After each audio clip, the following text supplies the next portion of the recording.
Hello friend, नमस्कार, welcome, स्वागत है आपका मेरे चैनल पर यूके नॉलेज वर्ल्ड। और आज हम पढ़ेंगे अकबर के धार्मिक नीति। क्या पढ़ेंगे? तो अकबर की धार्मिक नीति, है ना, कि धार्मिक नीति यानी रिलीजियस पॉलिसी ऑफ अकबर, या अकबर रिलीजियस पॉलिसी के बारे में हम पढ़ेंगे। ठीक है।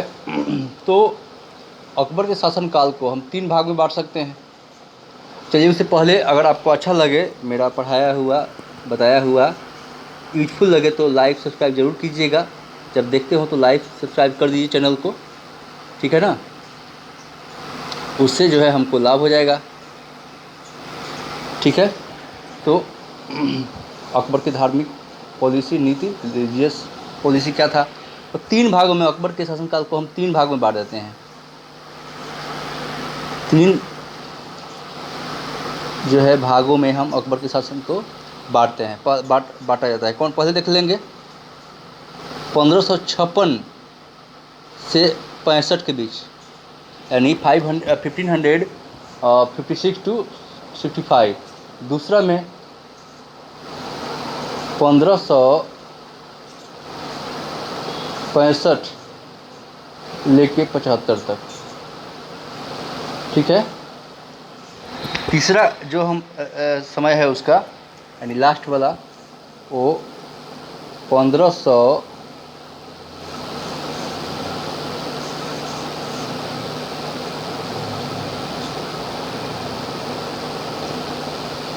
1575 से लेकर 1605 तक, यानी 3 भागों में बांट गया इसके। चलिए अब शुरू करते हैं। तो फर्स्ट चरण में, यानी प्रथम चरण में, यानी 1556 से 65 के समय के जनता, इसमें क्या है? तो प्रथम चरण में उसने ऐसे कदम उठाए, है ना, जिसका बहुसंख्यक हिंदू जो है जनता पर सकारात्मक यानी काफ़ी अच्छा प्रभाव पड़ा।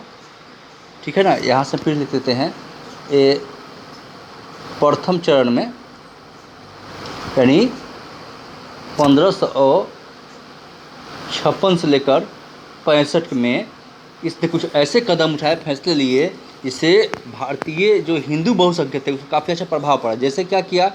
तो युद्ध बंदियों को दास बनाया जाता था, है ना। युद्ध जो बंदी थे, युद्ध में जो बंदी बनाया था जबरन, तो जबरन जबरदस्ती जो है कि भाई अब हम जीत गए हैं। युद्ध में जो जीते जाते थे ना, उसको युद्ध बंदी बोलते थे। यानी लड़ाई में जो अरेस्ट कर दिए गए, तो उसको जबरन दास जो बनाया जाता था, दास यानी गुलाम, स्लेव बनाने की प्रथा क्या की? जबरन दास बनाने की प्रथा जो है, बनाने की जो प्रथा थी उसको ख़त्म कर दिया कि नहीं, नहीं बनाया जाएगा ज़बरदस्ती। कोई भी धर्म को किसी को ज़बरदस्ती करना वो तो कहीं से उचित नहीं है। जो समझता नहीं जानता ज़बरदस्ती कैसे कर सकते हैं? प्रथा की क्या की? तो उसने समाप्ति कर दी, यानी एंड कर दी, समाप्त कर दिया। यानी जबरन दास बनाने की प्रथा क्या किया? समाप्त किया। नेक्स्ट क्या किया इसने? तो नेक्स्ट जो है, ये कब किया है? तो ये 1562 में जबरन दास बनाने की प्रथा क्या किया? ख़त्म कर दिया, एंड किया। दूसरा क्या किया? तो राजपूतों से जो है, राजपूतों के साथ क्या किया इसने? वैवाहिक संबंध स्थापित किया। क्या किया? तो विवाह करना शुरू किया।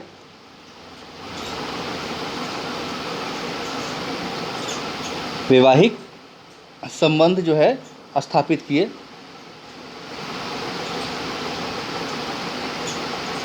संबंध स्थापित कर लिया। ठीक है ना। कब? तो ये भी तो नहीं होता, यानी 1662 में ही, सॉरी 1562 में 2 चीज़ किया। क्या किया? जबरदस्ती युद्ध बनाए, बंदियों को, सैनिकों को दास बनाने की प्रथा समाप्त कर दिया, और राजपूतों के साथ वैवाहिक संबंध यानी शादी विवाह करने की शुरुआत भी किया।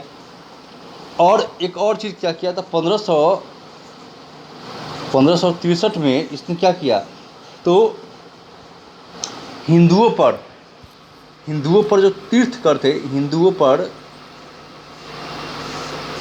है ना, हिंदुओं पर जो तीर्थ कर यानी यात्रा कर जो थे, तीर्थयात्री जो थे, है ना, तीर्थ यात्रा कर जो था उसको तीर्थ यात्रा समाप्ति कर दिया।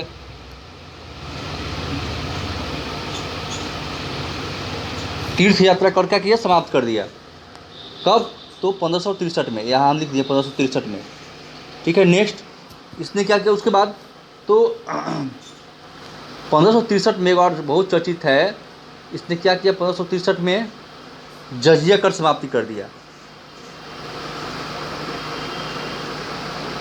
जजिया कर समाप्त कर दिया 1563 में।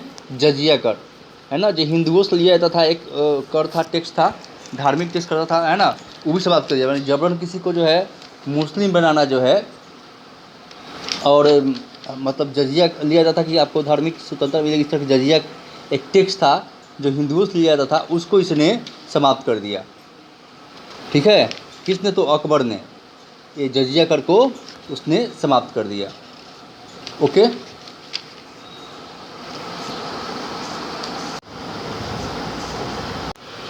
ठीक है, तो जजिया कर था। तो जजिया कर के बारे में सोचा जाता है, जजिया क्या था? तो देखिए, जजिया जो था, है ना, जजिया एक गैर मुस्लिम लोगों से लिया जाता था। देखिए, पहले इस्लाम राज्य में, इस्लाम धर्म के जो राज्य होते थे, स्टेट, उसमें सिर्फ मुस्लिमों को रहने की अनुमति थी, है ना। लेकिन जब जजिया को देख सकता था, तो वो जजिया कर देने के बाद वो हिंदू या गैर मुस्लिम जो है अपने धर्म का पालन कर सकता था, है ना। एक तरह संपत्ति कर भी था, और अपने धर्म को पालन करने के लिए लिया जाता था जजिया कर। तो जजिया कर को जो है समाप्ति कब किया इसने? तो जजिया कर की समाप्ति इसने कर दिया 1500 जो है 64 में। जजिया कर की समाप्ति कब किया? तो 1564 में। ठीक है ना। और जबरन फिर दूसरा चीज़ क्या किया अकबर ने? तो जो है जबरन धर्म परिवर्तन, जबरदस्त मुसलमान बनाने की प्रथा जो थी, वो 1565 में उसने ख़त्म कर दिया। यानी किसी को ज़बरदस्ती इस्लाम धर्म यानी हिंदू को मुस्लिम में कन्वर्ट करने की जो काम थी, वो भी यानी जबरन धर्म परिवर्तन करने की प्रथा जो है उसने 1565 में ख़त्म कर दी। जहाँ इस कार्य की ओर, जहाँ एक जो गैर इस्लाम जो धर्म के मानने वाले लोग थे, सहिष्णुता की नीति वो अपनाई गई। यानी किसी को जबरदस्त, सहिष्णु मतलब होता है टॉलरेंस, इंग्लिश बात टॉलरेंस, सहने की क्षमता, बर्दाश्त करने की क्षमता, कि नया चीज़ को इनोवेटिव चीज़ को एक्सेप्ट करने की प्रथा बोल सकते हैं। यानी सोच, एक तरह से दूसरे के प्रति अच्छा सोच भी कर सकते हैं, समझना चाहे सिंपल वर्ड में। तो सहिष्णुता मतलब टॉलरेंस, इंग्लिश से बात किया जाए तो दूसरे धर्म लोग के प्रति जो सहिष्णुता नीति उसने बताई। दूसरी ओर सामाजिक समन्वय मतलब सामाजिक समानता स्थापित करने का भी अकबर ने जो है वो शुरू किया, है ना। और इसका भावना का विकास हुआ। और इसी काल में जो महादवियों जो है होता है, और सिया, है ना, ऐसे सिया कह रहा है कि सिवाओं पर जुल्म हुआ। सिया सुनी जो है मुस्लिम होते हैं, तो सिया लोगों पर क्या हुआ? जुल्म हुआ, ढाया गया, जिसे आमतौर पर नज़रअंदाज कर दिया गया। ऐसे उदाहरण अपवाद ही हैं, ऐसा हुआ नहीं, लेकिन उपवाद स्वरूप में, है ना, एक्सेप्शनल रूप में ऐसा था। अच्छा, अकबर की इतनी नीति उदार थी, यानी कट्टर थी नहीं थी, है ना। अकबर की जो उदार नीति थी, यानी कट्टर नहीं था, उसके पीछे क्या कारण था? उसके पीछे कारण था जो अकबर की माँ, अच्छा, अकबर की माँ कौन थी? माँ, तो इनका नाम था हमीदा बानो बेगम। अकबर की माँ कौन थी? बानो बेगम, है ना। और हमीदा बानो बेगम थे। दूसरा अगर हम बात करें तो दूसरे इनके गुरु, जो अकबर के गुरु थे, उनका नाम था गुरु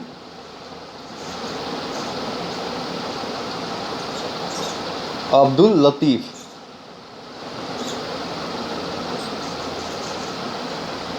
इनके ज़्यादा प्रभाव था। और संरक्षक कौन थे? पेट्रोन संरक्षक कौन थे इसके? संरक्षक कौन थे? तो बैरम खान।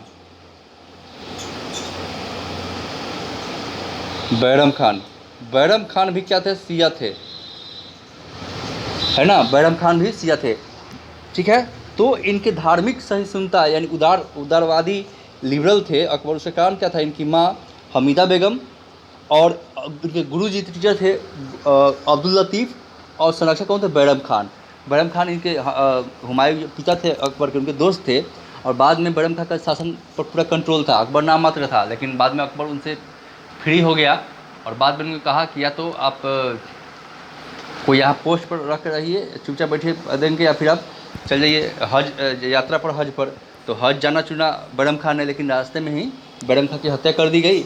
और बैरम खान की जो बीवी थी, अभी यंग ही थी, उससे शादी कर लिया अकबर ने, है ना। तो एक था बैरम खान, कंट्रोल था अकबर का। तो इन करा कि उनकी माता हमीदा बानो बेगम और संरक्षक बैरम खान और गुरु कौन थे, अब्दुल लतीफ़। तो इनसे इनको ऐसी नीति मिली कि एक जो है काफ़ी जो लिबरल थे, उदारवादी थे। अकबर का जन्म कहाँ हुआ था, है ना। तो अकबर का जन्म हुआ था अमरकोट। अमरकोट एक राजपूत रियासत था, राज्य था, है ना,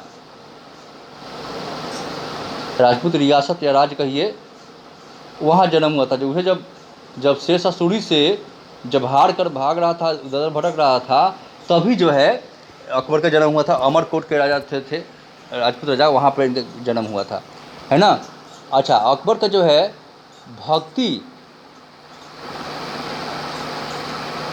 भक्ति और सूफी आंदोलन का प्रभाव पड़ा था। सूफी लिबरल होते हैं, सबके समानता और सिंपल जीवन जी जाते हैं। सूफी आंदोलन का भी प्रभाव जो है ना, पड़ा व्यक्तित्व पर, ऐसे उनके पर्सनालिटी पर जो है अकबर के प्रभाव पड़ा। क्या प्रभाव पड़ता है, एक तो उसकी माँ हमीदा बानो बेगम, उनके गुरु अब्दुल लतीफ़ और संरक्षक बैरम खान।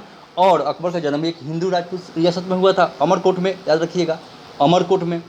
और सूफी आंदोलन और भक्ति के प्रभाव उनके व्यक्तित्व पर, पर्सनालिटी पर अकबर पड़ा। अच्छा, अकबर पढ़े लिखे नहीं थे, अंगूठा छापते, छेपा छापते, पढ़े लिखे नहीं थे ज़्यादा, लेकिन उनके कोर्ट में, दरबार में नवरत्न रहते थे। जैसे बीरबल का नाम सुने होगा, मियाँ आपको मियाँ एगो पियाजा थे, है ना, मान सिंह थे। इस तरह के उनके नवरत्न थे, जो काफ़ी विद्वान लोग थे, विद्वानों के काफ़ी संरक्षण देता था अकबर, है ना। और धार्मिक सहिष्णुता उसने अपनाया, सभी धर्मों के एक जगह इबादत खाना भी खुला उन्हें, एक जगह बैठा कर धार्मिक डिस्कस कराते थे और निचोड़ समझ के कि कौन बेस्ट है क्या है। लेकिन बाद में आपस में लड़ने लगा मुल्ला लोग और इस्लाम धर्म के गुरु लोग जो थे, आपस में लड़ने लगे, गाली गलौज होने लगा। तो समझ गया भाई कि उन्होंने कहा कि सभी धर्म में इंसानियत है, इससे उन्होंने निचोड़ निकाला, ठीक है। बाद में सभी धर्म को खोल दिया गया था, वहाँ डिस्कस होता था, डिस्कस एंड डिबेट होते थे। चलिए, तो ये तो प्रथम चरण हो गया अकबर का। अब हम पढ़ेंगे द्वितीय चरण, है ना। अकबर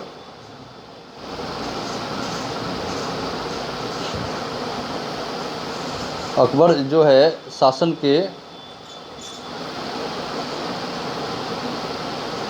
द्वितीय चरण, मतलब कब से कब तक, तो ये 1565 से 75 तक के काल देखेंगे, तो ठीक है। द्वितीय चरण में 1565 से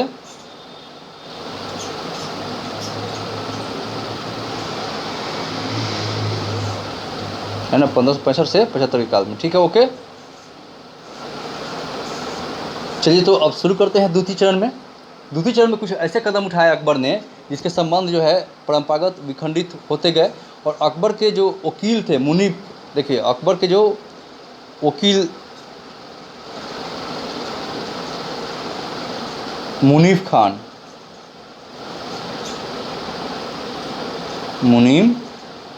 खां, इसके हस्ताक्षर यानी सिग्नेचर से और सील मोहर, हस्ताक्षर सिग्नेचर हुआ था, साइन था भी, और सील मोहर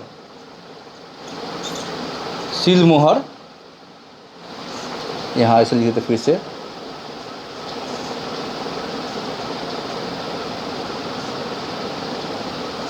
सील मोहर से आदेश जारी किया जाता था। यानी जब कोई आदेश ऑर्डर देता था अकबर, तो कोई कॉन्स्टिट्यूशन था नहीं, संविधान, तो वकील जो है मुनीम खान के हस्ताक्षर पर होता था। मुनीम खान क्या थे, हस्ताक्षर होता था, सिग्नेचर होता था, और सील मोहर से एक आदेश जारी किया गया जिसके अनुसार आगरा और उसके आसपास के क्षेत्र में जजिया कर लगाया जाना था, है ना। कब? तो आगरा कहाँ, कौन क्षेत्र में? तो आगरा और कहाँ कहाँ?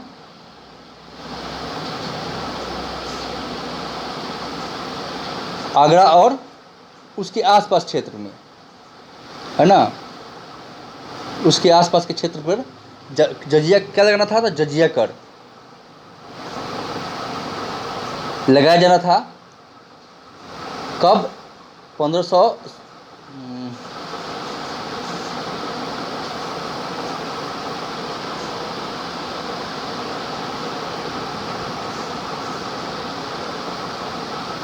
1566 में लगाया जाना था, है ना। तो अकबर के शासनकाल का यह दौर जो है साम्राज्य विस्तार का, साम्राज्य मतलब अपने बाउंड्री फैलाना, एक्सटेंड करना, फैलाना, यानी उसको बढ़ोतरी करना बाउंड्री में। इस दौर में उसने केवल प्रमुख भारतीय रियासतों को घुटने टेकने पर विवश कर दिया, यानी इतना मजबूर कर दिया कि आप समर्पण कर दीजिए, सरेंडर कर दिए हमारे सामने, हमारे राज्य में मिला दीजिए अपने राज्य को, इतना उसने घुटने टेकने पर विवश किया। और विद्रोही नेताओं को भी पूर्ण पराजित कर दिया, जो विद्रोह किए नहीं माने उसको पूरी तरह से पराजित किया। और बंगाल से गुजरात और कश्मीर से मालवा तक, कहाँ कहाँ? तो बंगाल, है ना, उसके बाद गुजरात और मालवा वाला क्षेत्र, कश्मीर से लेकर ऐसे कश्मीर और मालवा वाला क्षेत्र, कौन क्षेत्र? तो मालवा, है ना, मालवा वाला क्षेत्र, ये सब क्या था? तो इसमें शासन की जो है स्थापना हो चुकी थी इस समय, यानी यहाँ मैंने बंगाल से गुजरात, कश्मीर से मालवा तक के उसके शासन की स्थापना हो चुकी थी। और इस दौरान मुसलमानों का पूरा समर्थन पाने के लिए उसने ऐसे कदम उठाए जिसे असहिष्णुता कहा जा सकता था। असहिष्णुता मतलब इनटॉलरेंस, इंग्लिश में क्या बोलते हैं? इनटॉलरेंस, सहने की क्षमता नहीं, किसी के बारे दूसरे बारे में हम सुन नहीं सकते हैं, इस तरह की चीज़ें। लेकिन इस दौर में उस मुसलमानों को चूँकि क्या करना था, तो उससे चाहिए था, उसका भरोसा जीतना चाहिए था। तो इस चलते इस ऐसी बात ही हुई कि कोई असहिष्णुता कहा जा सकता है, उसको इंटॉलरेंस कहा जाता था। और इस असहिष्णुता के दौर में, इस पीरियड में भी महत्वपूर्ण बात यह थी कि राजपूत रियासतों ने मुगलों की सेवा में निरंतर आती रही, यानी राजपूत नेता जो थे उसके सर्वोच्चता को, सुप्रीमेसी को एक्सेप्ट किए, अपनाए, उसके अंदर में काम करना चाहे वो काम में भी आ गए, यानी उसके अंदर में काम करने लगे। और उससे बहुसंख्यक हिंदू जनता का समर्थन जो है प्राप्त हुआ। और इस तरह से अकबर की यह असहिष्णुता के सामान्य प्रवृत्ति की घोतक नहीं थी, बल्कि साम्राज्य विस्तार था। वो रियल में साम्राज्य विस्तार करने के लिए उसने ऐसा कदम उठाया था, ठीक है। तो सेकंड चरण हुआ। अब थर्ड चरण, अकबर के जो शासन काल जो थे उसके थर्ड चरण यानी तीसरा चरण, तीसरे चरण का पीरियड क्या है? तो तीसरे चरण का पीरियड है 1575 से 1605, ठीक है ना। तीसरे चरण में क्या क्या हुआ देखिए। अकबर के तीसरे चरण में क्या हुआ? तो अभी बताया था ना, इबादत खाना,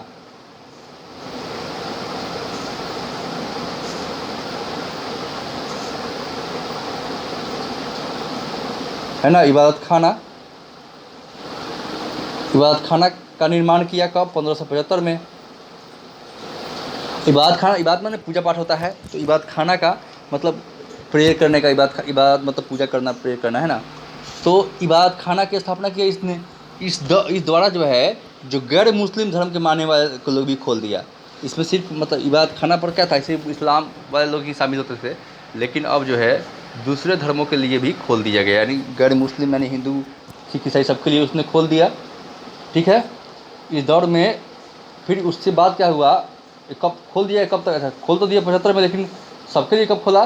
तो सबके लिए अगर बात किया है तो इसने सबके लिए जो है वो 1578 में इबादत खाना को खोल दिया, है ना। और इसके द्वारा जो है धार्मिक वर्ग तथा मुल्ला प्रभावी नियंत्रण कायम करने का प्रयास किया था। इसके द्वारा उसने धार्मिक वर्ग, कौन? मुल्ला, यानी मौलवी लोग थे, मुल्ला वर्ग को उसने नियंत्रण प्रभाव मुगल वंश पर प्रभाव नियंत्रण कायम करने की कोशिश किया, उनको कंट्रोल में लेने की कोशिश किया। और उसने क्या किया अकबर ने, तो तौहीद ए इलाही, ये सब एग्जाम में आता है, ध्यान से देखे सुने, अगर देख रहे हो कोई तो। इलाही की घोषणा की, क्या की घोषणा की, डिक्लेयर किया। और इसकी घोषणा कब किया उसने, इसकी घोषणा की 1582 में, यानी 82 में। घोषणा द्वारा सभी धर्मों के सार प्रस्तुत किया, माने उसे निचोड़, सभी धर्म क्या था, सभी धर्म प्यार इंसानियत कहता है। तो घोषणा की, और इस घोषणा में कब किया, 1582 में, है ना। और इसमें क्या था, इस घोषणा द्वारा सभी धर्मों को सार प्रस्तुत किया और धार्मिक सहिष्णुता लाने का प्रयास किया। धार्मिक सहिष्णुता मतलब सभी धर्म के, मतलब अपना फ्री हो, इक्वल हो, सबको इक्वल ट्रीट किया जाए, ऐसा उसने प्रयास किया, है ना। और अपवाद स्वरूप में इस काल में हमें यह भी जानकारी मिलती है कि 1595 में अकबर ने पुनः जजिया कर लगाने की घोषणा की थी। घोषणा सिर्फ किया, कब, ऐसे सुनने जाता है इसका कि विशेष ऑथेंटिक बात नहीं है, लेकिन सुनने को मिलता है कि 1595 में अकबर पुनः, यानी फिर से क्या, जजिया लगाने की घोषणा किया था। जजिया कर यानी टैक्स लगाने की घोषणा किया, लेकिन लागू किया नहीं उसने, ठीक है ना। और ये जानकारी जो है, एक बुक है, बदायूं, लेखक हैं, है ना। बदायूं की जो पुस्तक है, यानी बुक, उसका नाम था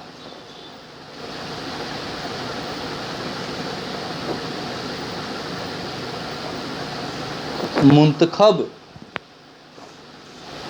उत तवारीख, है ना। क्या नाम है बुक का, तो मुंतखब उत तवारीख से मिलती है, यानी बदायूं की पुस्तक जो है मुंतखब उत तवारीख है। ये बुक का नाम याद रखिएगा, है ना, कि मुंतखब उत जो तवारीख है, मुंतखब उत तवारीख से मिलती है। उसमें बताया गया कि अकबर ने पुनः घोषणा किया था कि 1595 में हम जो दोबारा लगाएंगे जजिया कर, लेकिन लगाया नहीं उसने, है ना। फिर जो है अकबर के शासन के इस दौर में साम्राज्य का विस्तार हुआ, यानी साम्राज्य बहुत फैला, उसका राज्य फैल गया जहाँ तहाँ, बहुत क्षेत्रों तक फैली।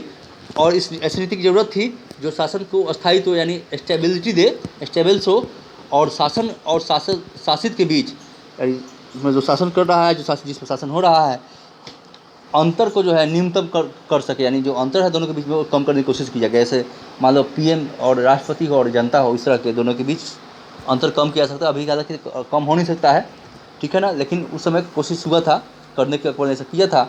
और यही वजह है कि अकबर जो है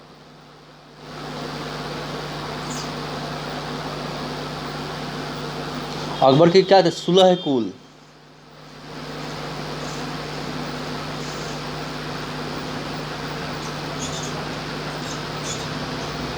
सुलह कुल की नीति अपनाया, सुलह कुल की नीति अपनाया। और जिसकी चर्चा जो है अबुल फजल की पुस्तक, अबुल फजल जो है लेखक थे, उसके दरबार में भी रहे। अबुल फजल की पुस्तक एक बुक है। अबुल फजल की बुक क्या है, तो बुक के नाम है, ये भी पूछा कौन लिखता है, तो आईने अकबरी।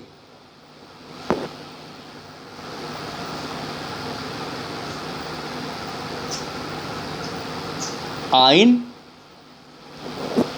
ए अकबरी,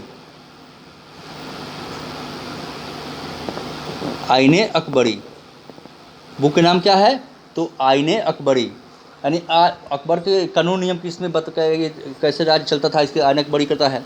और इसी के नीति के तहत, जो आईने अकबरी नीति के तहत क्या हुआ, तो तौहीद ए इलाही, तौहीद ए इलाही जो है की घोषणा की जाती है, जिसका उद्देश्य था धर्म का प्रतिपादन नहीं करना, बल्कि धार्मिक समन्वय स्थापित करना, धार्मिक समानता, यानी इक्वालिटी जो है स्थापना करना, इसका उद्देश्य था, है ना। और यही कारण है कि उसने स्वीकार किया कि स्वीकार करने के लिए किसी को दबाव नहीं पड़ता, जो एक उसका एक धार्मिक सभी धर्मों के सार इंसानियत या एक थी, जो तौहीद इलाही था। ये धर्म ये नीति अपनाने के लिए किसी पर दबाव घोषणा जो है वो मतलब नहीं बनाया, है ना। हालांकि अकबर के जो मित्र और कोट दरबारी थे, बीरबल ने इसको अपनाने वाला पहला ही हिंदू था। कौन? बीरबल। तौहीद इलाही की घोषणा इसने की अकबर ने, तो बीरबल ने इसको अपनाया था, ठीक है ना। और यहाँ तक कि उसने सिर्फ अनुयायी थे। कौन थे? तौहीद इलाही अपनाने वाला जो एक उस कितने मात्र 22 अनुयायी या फॉलोवर थे। अनुयायी या फॉलोवर, है ना, अनुयायी थे। और उसी में जो है एकमात्र हिंदू था, एकमात्र हिंदू था जो जिसने अपनाया था इस नीति को, वो तो कौन था? तो राजा बीरबल, जो युद्ध करते हुए मारा गया था, अकबर की तरफ से युद्ध करते हुए मारा गया था बीरबल। महेश दास इसका ओरिजिनल नाम था। बीरबल का क्या था? तब महेश दास। तो अकबर ने अपनी मनसबदारी में न सिर्फ राजपूतों को शामिल किया, उसने उसको राजपूत लोग को उच्च पोस्ट पर मनसबदार क्या था? तो एक पोस्ट था, रैंक था। जैसे पोस्ट होता है ना, रैंक होता है, उसी तरह पोस्ट था, रैंक था, मनसबदार, ठीक है ना। तो अकबर के क्या किया? उसने उच्च मनसबदारी प्रदान किया, उच्च पोस्ट पर किया राजपूतों, जैसे राजा मान सिंह था, उदाहरण है इसके, उच्च पोस्ट पर था, कोर्ट में दरबार था। इस प्रकार हम देखते हैं कि अकबर के शासनकाल में आमतौर पर धार्मिक सहिष्णुता का अपवाद को छोड़ दिया जाए, एक्सेप्शनल केस, तो उसने धार्मिक टॉलरेंस की नीति अपनाई, धार्मिक सहिष्णुता की नीति अपनाई, सभी धर्म के लोगों को इक्वल ट्रीट किया। यहाँ की अपनी रानियों से जिससे शादी किया, हिंदू रानी से, उसको भी मतलब पहले होता था कि शादी कोई मुस्लिम करता था राजा, तो उसके मायके से उसका संबंध टूट जाता था, ऐसे बेच दिया गया किसी बेटी को, इस तरह होता था। लेकिन अकबर ने वैसे हिंदू रानियों के साथ सहिष्णुता की नीति अपनाया, उसको अपने धर्म पालन करने की आज़ादी दिया। यहाँ तक कि मंदिर भी बनवाया गया था उसी काल में, रानियों ने बनवाया जो हिंदू रानी थे, और किसी को मुस्लिम में बदलने की कोशिश उसने नहीं किया, है ना। तो ये था अकबर की धार्मिक नीति पॉलिसी। लगभग हमने इसमें सारे जो चीज़ें एग्जाम में आती है तो बता, फिर से रिपीट कर देते हैं। 3 काल के अकबर के काल को, शासनकाल को 3 भागों में बांटा गया है। 1556 से 65 तक, 1565 से 75 तक, 75 से 1605 तक। उसने युद्धबंदियों को जबरन दास बनाने की प्रथा समाप्त कर दिया। कब? 1562 में राजपूतों के साथ वैवाहिक संबंध शुरू किया। कब? तो ये भी 1562 में। तो 1562 में 2 चीज़ें हो गया, राजपूतों के साथ वैवाहिक संबंध बनाया हिंदुओं के साथ, और जबरदस्ती युद्धबंदी को, अरेस्ट किए गए जो प्रिजनर थे उसको जबरदस्ती मुस्लिम बनाने का भी, दास बनाने का भी उसने समाप्ति कर दिया।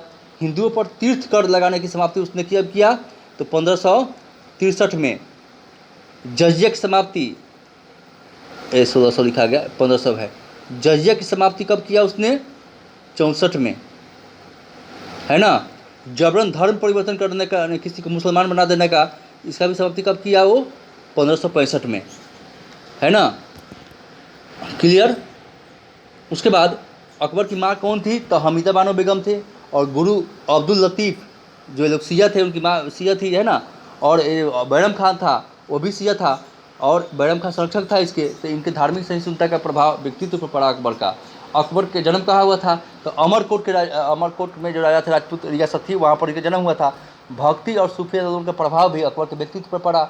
अकबर के द्वितीय शासनकाल में जो है, जो कि 1565 से 75 के कार्य को बोलते हैं द्वितीय चरण, जिसमें क्या किया? इसमें उसने ऐसे कदम उठाए जिससे कि परंपरागत विचार खंडित होते थे। अकबर के वकील मुनीम खां के हस्ताक्षर सिग्नेचर के द्वारा, सील मोहर के द्वारा आदेश निकाला गया था, जिसके अनुसार आगरा उसके आसपास क्षेत्र में जजिया कर लगाना था। कब? 1566 में। लेकिन अकबर के शासनकाल का यह दौर समाप्त साम्राज्य विस्तार का था, यानी अपने राज्य को फैलाने का समय था।